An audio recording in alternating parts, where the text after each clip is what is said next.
Hey guys, welcome back to another mostly ridiculous D&D podcast. We are on episode 2 now. Yeah, it's kind of exciting. It's kind of weird for me. I'm an introvert trying to do extroverted things, but at least I'm by myself, so I can just talk to myself, I guess. Yeah, it's pretty cool. We're on episode 2 of the Critical Role's Mighty Nine series. So yeah, honestly, after watching the Mighty Nine and Vox Machina, and then after seeing some of the online stuff about it, I think the consensus is the Mighty Nine animated series is hell of a lot more popular than Vox Machina, which like it's rightfully so, I want to say, without trying to be a jerk, I guess, of insulting Vox Machina. But I think it's just Mighty Nine just was such a more popular group and more exciting to listen or to when they were playing the gameplay. And then having it translated to the animated series, it was just so much better, I think, the way they did things. So, yeah, and it's just the jokes were a little better overall.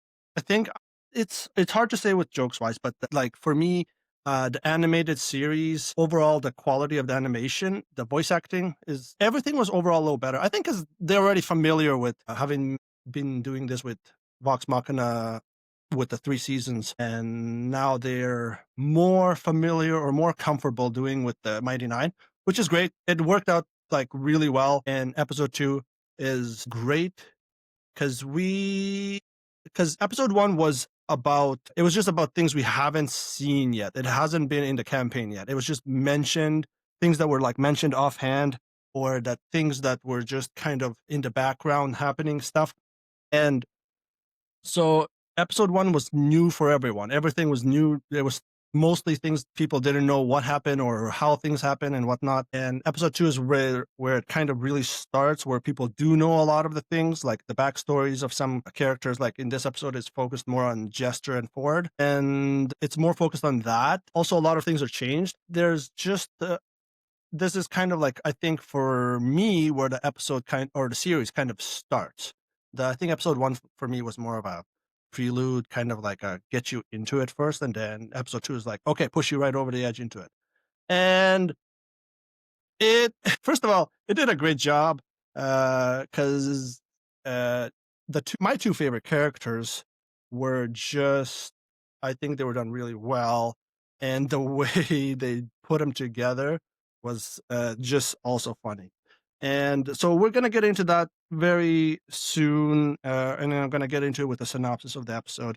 Uh, just a couple of things I want to note. I I I think I might like let me know if what kind of how I should sign off on the series. If you have ideas, I'm not sure how to like end each of my episodes. It's just the second episode, so I'm not sure. But I want to have like an ending or some kind of sign off or something, and then a cooler intro. Let me know if you have any ideas for the podcast. I'd be like interested to hear from you, and let me know what you don't like, what you would like to change, and what you do like. So if you are interested in reaching out, feel free to do so. Leave comments if you're watching on YouTube. I think you can make comments. Feel free to do so. I would like to know what your opinions are. I'm thinking I might try it to this episode because I think I'm going to be releasing episodes every Tuesday, and so how Critical Role ends their episodes is it's on a Thursday and they end with "Is it Thursday yet?" I thought it'd be funny if I ended "Is it Tuesday yet?" So let me know what you think about that, and yeah, we'll go from there. But yeah, we're gonna start into episode 2, which is probably my favorite of the first 3 episodes. No, episode 3 was good too. It's hard. I'll talk about that in the next episode because I have watched them all 3 in a row and then recorded this kind of uh, around the same time. But yeah, let's get into the synopsis. And the synopsis is Essek is revealed to be a traitor to the Kryn dynasty, while Ford finds himself in a new city after surviving a brutal shipwreck explosion, promptly presumably being the only survivor.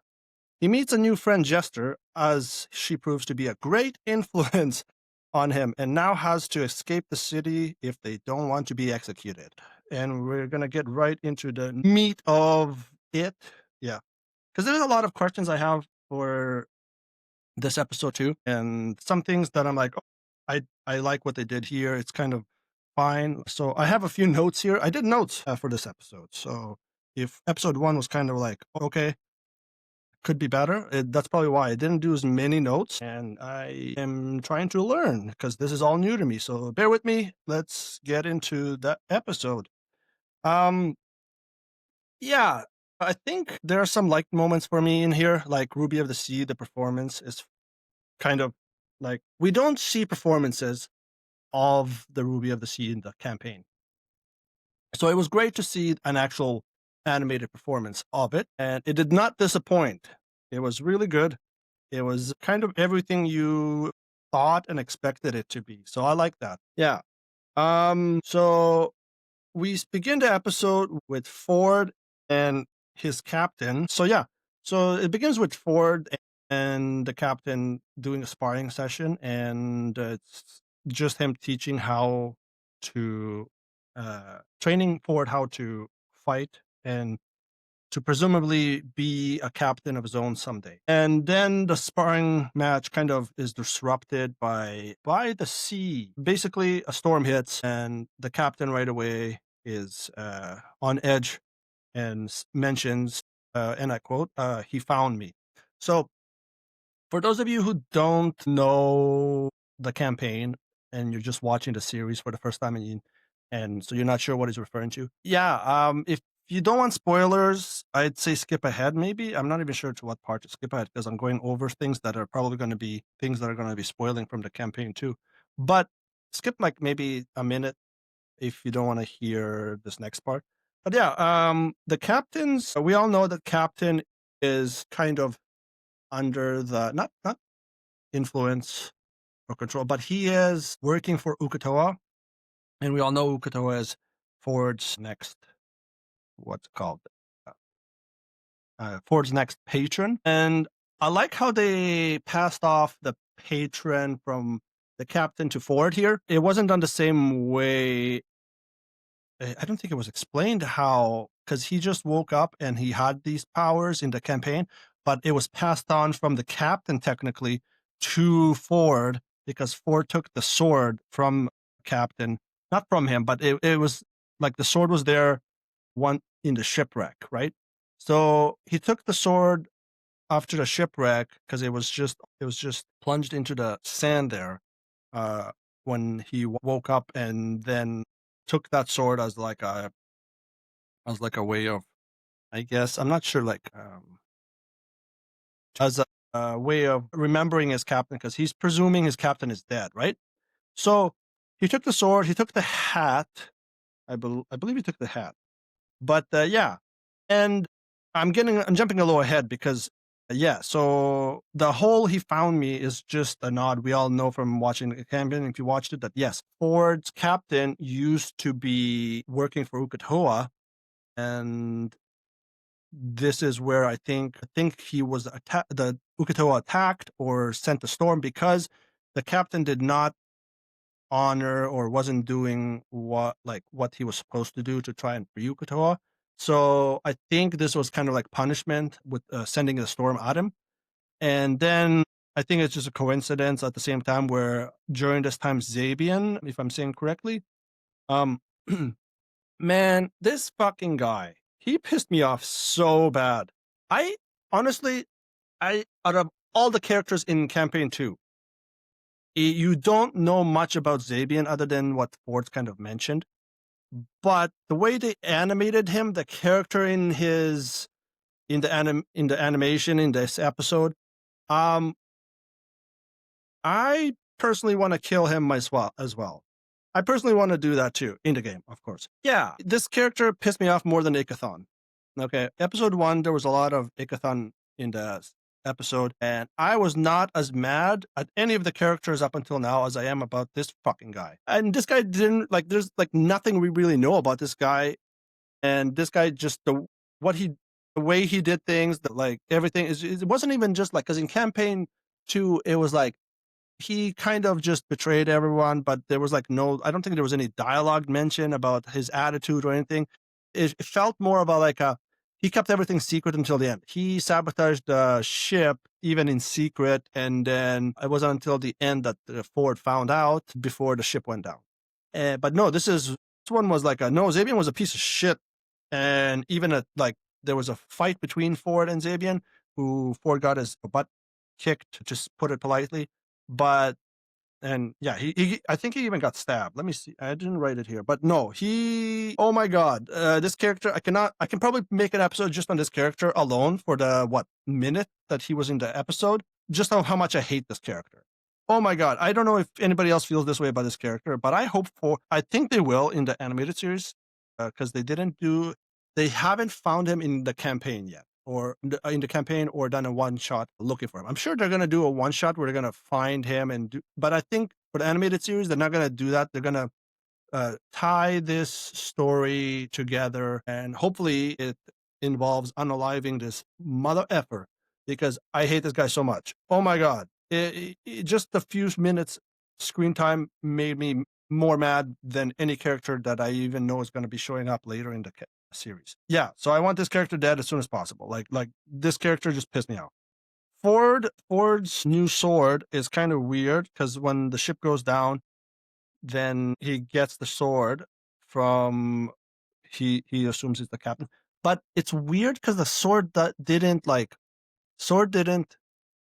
disappear. Like, you know how the sword's supposed to like materialize and dematerialize? It just stuck there. And it wasn't just like because Ford got his from Ukutoa, but this time but in the animated series he got it from his captain. It's his captain's sword, which is one of the things that's different from the show than the animated series. And so it was kind of weird. Not weird. It was just it was different. I'm okay with this, that it kind of helps, not helps, but it just kind of ties in the captain and Ford's backstory a little more, that he kind of inherited his sword from his captain instead of just getting it from Ukutoa. So I'm okay with that. That's fine. And then, but it just lingers on his back. It doesn't just dematerialize and then he can just call for it. I think it's in episode 3 where he starts to materialize it. I believe it is. But anyways, yeah.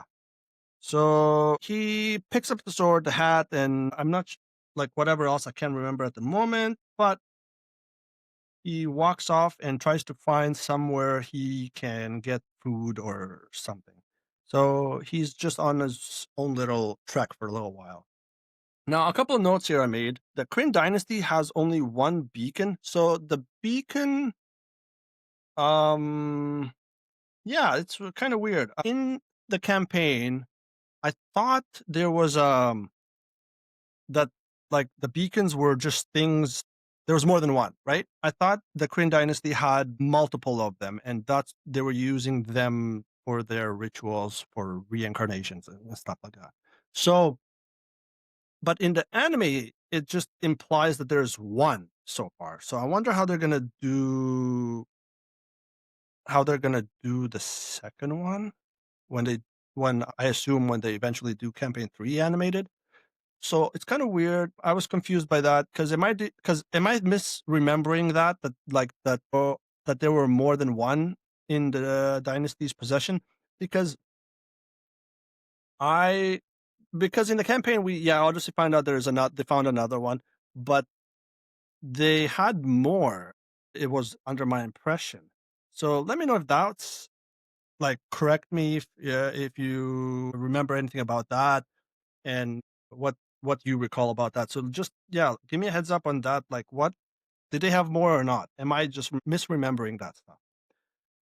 Because I really want to know, and I might have to eventually go back to rewatching campaign 2, maybe for the series as well, but also because it's honestly a fun watch as well. But we'll see. Like, just let me know if that's something you're interested in as well. But yeah, I just didn't. That's just one of the things I didn't think was like, oh, they just have one. Okay, that's kind of weird. And then another thing on my notes here is that the beacon is primordial. Okay, I don't.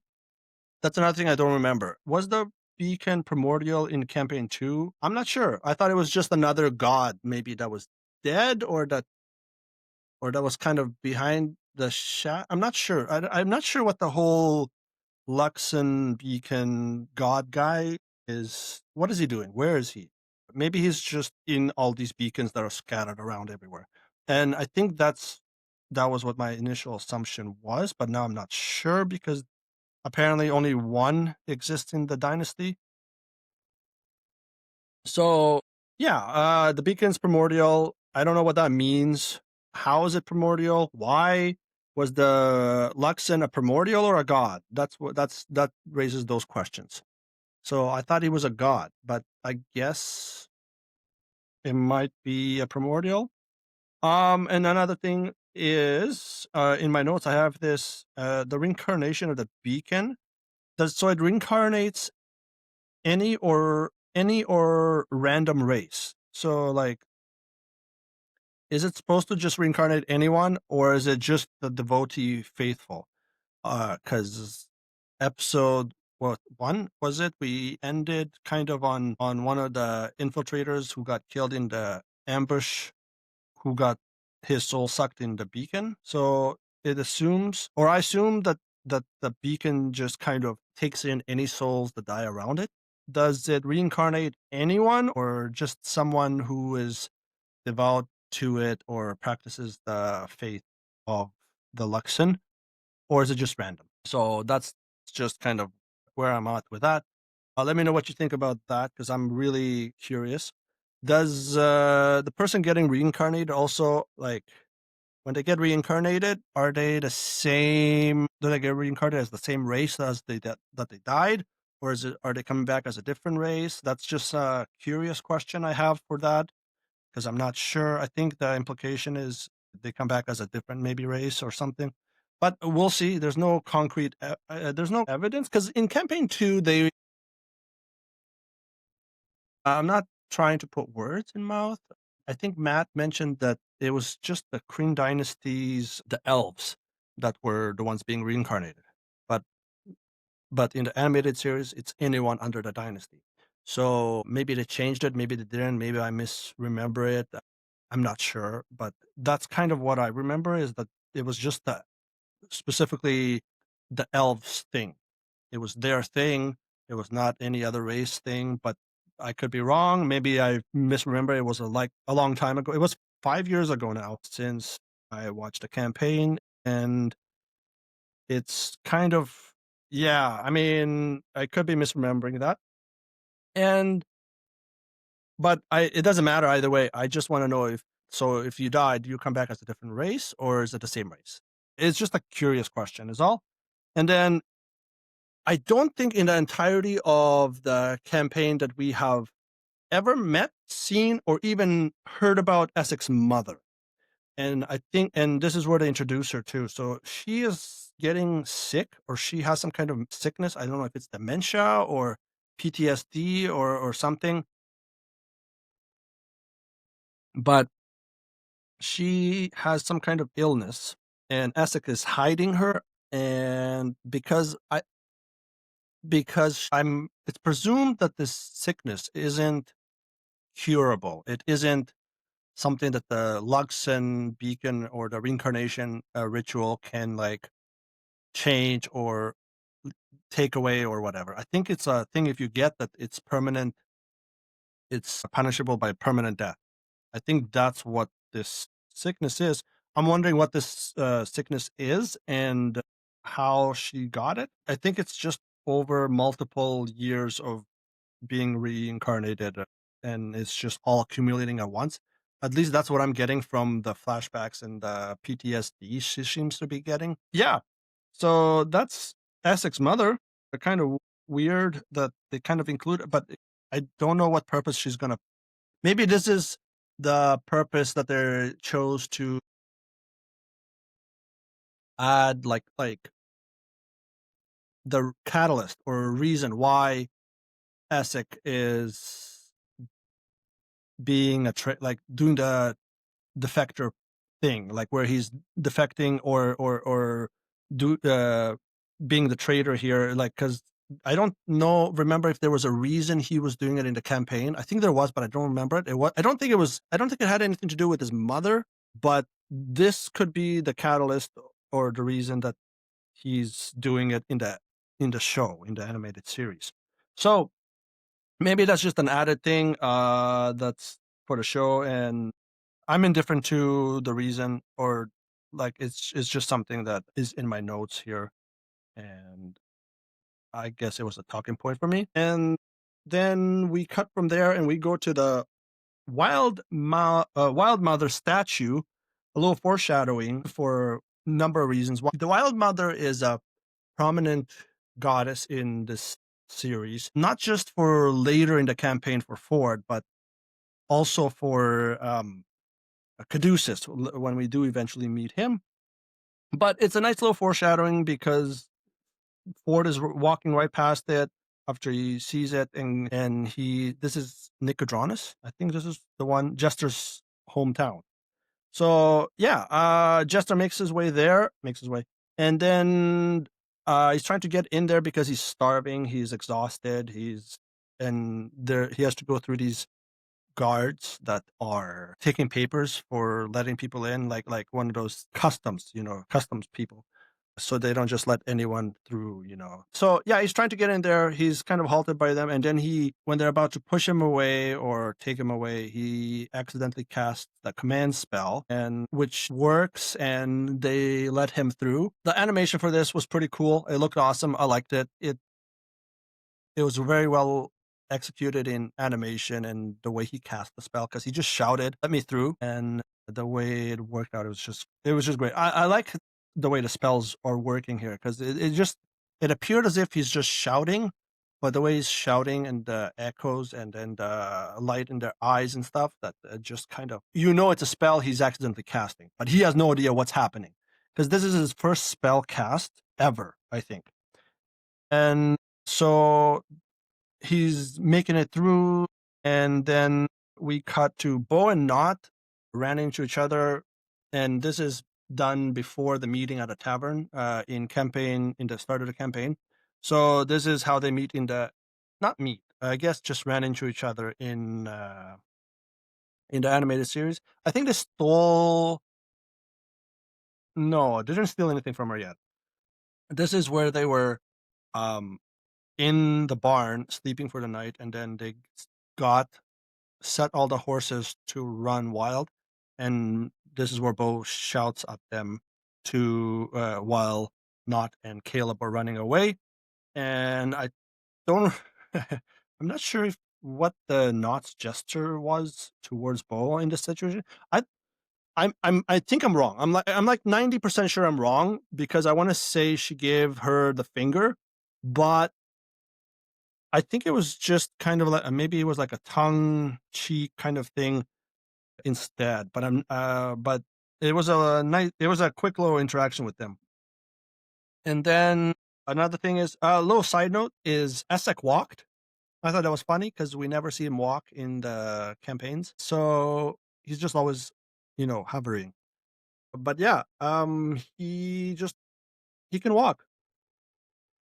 It's kind of weird because that's a normal thing, right? Well, it's a normal thing for us, but not for him. We never see him walk. So it's kind of weird to see him do something normal.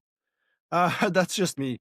Then we come back. Jester comes in. She's doing her little pranks, and she and Ford get into some mischief. Yeah, this is the part where she kind of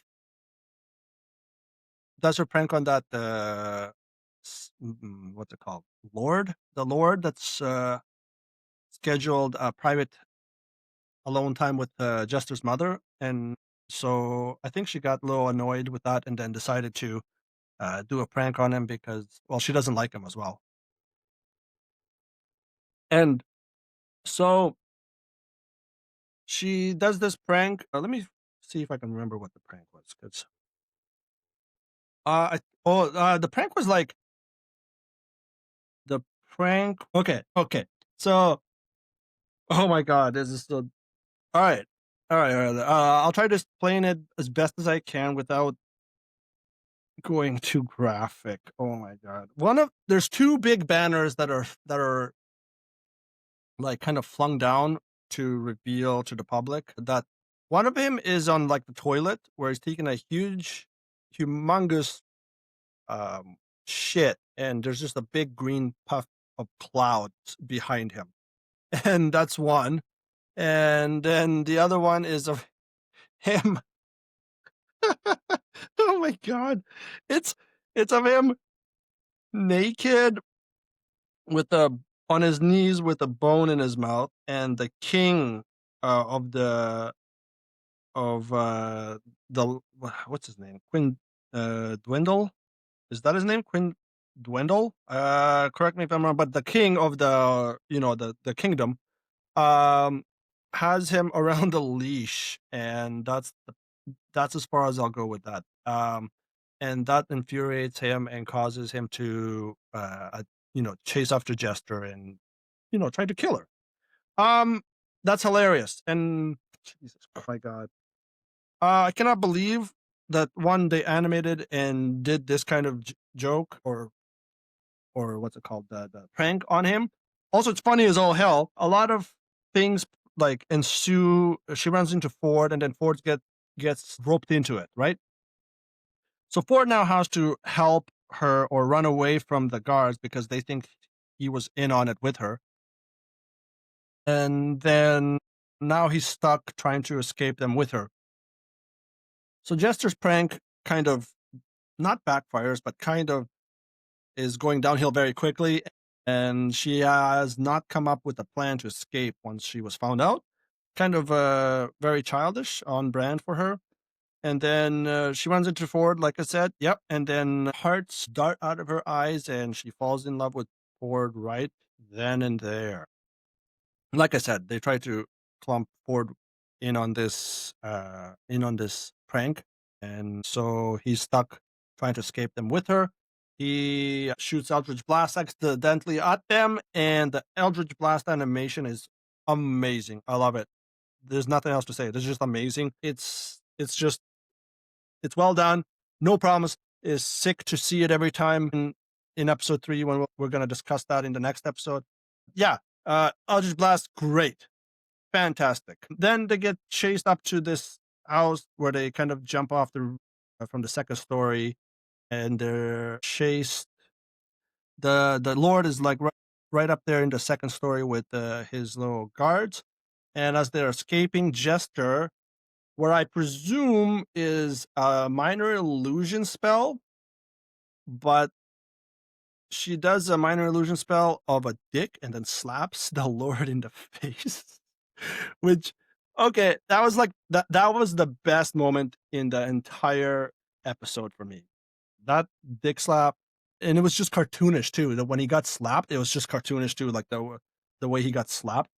And for me, that was my favorite moment in the entire episode. And so they escape, run back to Jester's home, and then where they're followed by the Lord, and they have to escape and run away before he catches them up in the room. Yeah, I mean, the prank is different in this episode than it is in the campaign. Because in the campaign, what she did was she did 2 on him. Okay. The one I'm thinking about is the one she does in the campaign later when they meet again, which if you know what I'm talking about, you know what I'm talking about. If you know, you know. I'm not going to spoil it right now, but it's fantastic. That's what I thought she did the first time. I can't remember what she did in the backstory. I'll have to look into that, but okay. But I think it's different than what she did here in the show. I'm pretty sure it was different. But either way, it was a great prank. I liked it. The dick slap had me rolling on the floor. It was just so funny. And yeah, that was Jester and Ford. And then we cut back to Caleb and Not. My notes here about the Caleb and Not's parallel fears. I don't know if parallel is the right word, but it was both like their fears in this episode that was kind of shown to us. If you don't know, Caleb's, for those who are watching the animated series and not haven't seen that campaign, Caleb is afraid of fire. He has PTSD from that, and Not has PTSD and is afraid of water. So that opposite or parallel kind of the fears are opposite of each other of fire and water is they're helping each other overcome it throughout the series, at least in campaign 2. And so it's kind of seen here where they're crossing the river. Not gets frozen in her tracks for the water, and so Caleb puts her on his shoulders and carries her across the water. And so it was a nice little nod to the fear that they both have, and then how they help each other not overcome it yet, but how they help each other with it. And it's just I thought it was nice. That was not nice little nod to the dynamic and the fears that they both have. So how does the show differ from the game, which I have already gone through some already, but I have a few just here quick mentions, which I think I have gone through into them. Yeah. So one of them is the Ford met Jester's mom. Oh yeah. Ford met Jester's mom in this quote unquote backstory, despite in the game, he didn't meet her mom. He meets her mom when the whole group ends up going back to her hometown. So he meets her mom here, and then he's tasked to protect her by her mom, and then he kind of does. That's the main difference from the game and the series or the show is Ford's meeting of Jester's mother. Bo runs into Caleb and Not before the tavern, before they're supposed to meet in the tavern, and he also or she runs into them before she even meets Ford and Jester. And then Essek's mom's not in the game ? That's another thing I have is I don't think Essek's mom was in the game. She is here. That's the difference between the game and the show here. Caleb and Not didn't meet in the jail like they did in the game. They met randomly on the street. And Essek working with Ikithong, not Ludinus. So I don't know I don't know what's going to happen in the rest of the season, right? But right now it's showing Essek working with Ikithong. I'm going to keep saying Ikithong with him because I just don't like that character. And also it's funny. It's Essek working with Ikithong, not Ludinus, ? Is what I have. But he might still be working with Ludinus through Ikithong because we just haven't met him yet. And it could just be like Ikithong and Ludinus are working together. Ludinus is using Ikithong, and that's probably where it is. Unless they change it, where it's just Ikithong doing his thing and Ludinus is not involved. Zabian doesn't die in the game, and I hope he does in the series. That's another point I made here on my notes. I hope he dies in the series because I hate that character so much. Oh my god, that character pissed me off more than Ikathong, honestly. And he only had like a minute of screen time, and I hate that character so much. So that's my most hated character. I'm waiting the entire series until I see that character.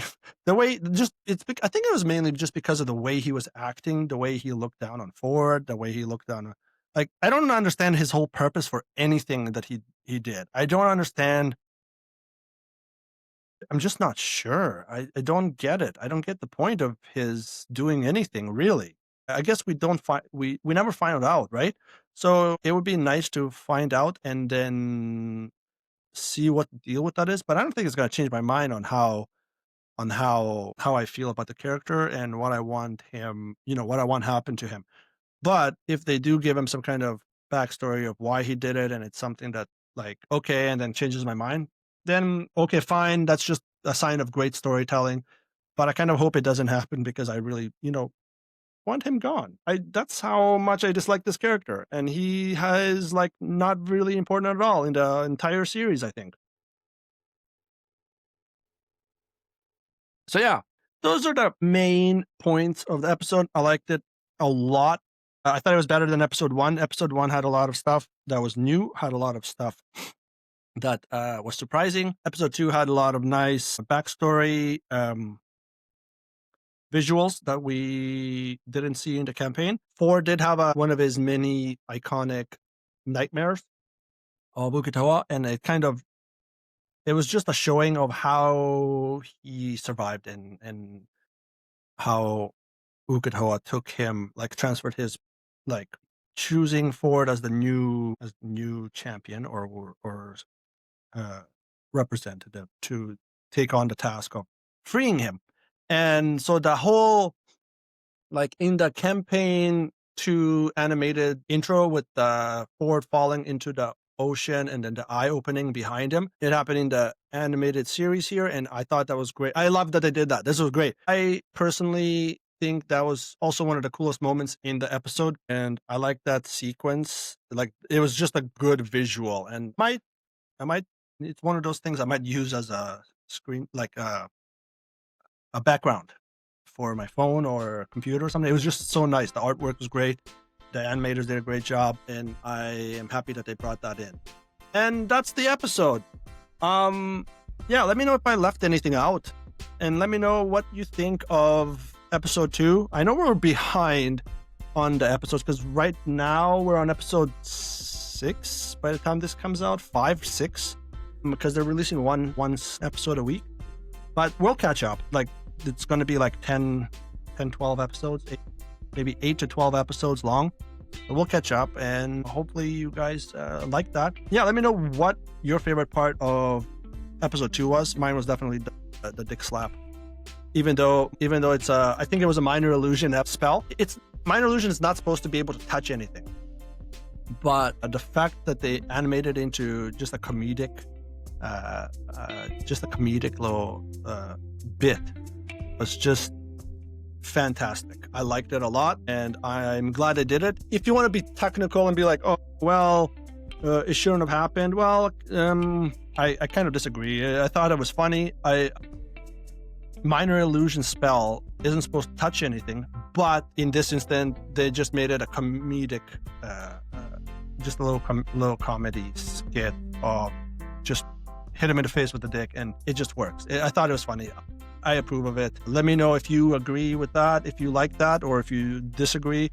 Or maybe if it wasn't even a minor illusion spell. What spell was that then, if it wasn't a minor illusion? Let me know, because I would like to know. I don't know all the spells in the game. I'm still relatively new to D&D in general. I haven't played that much. I played maybe a few episodes with our own little homebrew campaign, and that's the extent of my, not D&D, no, but D&D gameplay, right? And so if you know what spell that was and it wasn't minor illusion, let me know. I'd like to know. But yeah, I'm gonna leave it here. I'll see you in the next week's episode. If you like this episode, like this series, hopefully you do. Come back anytime. Let's hope to do some more of these. And if you did enjoy it, I love you. And is it Tuesday yet?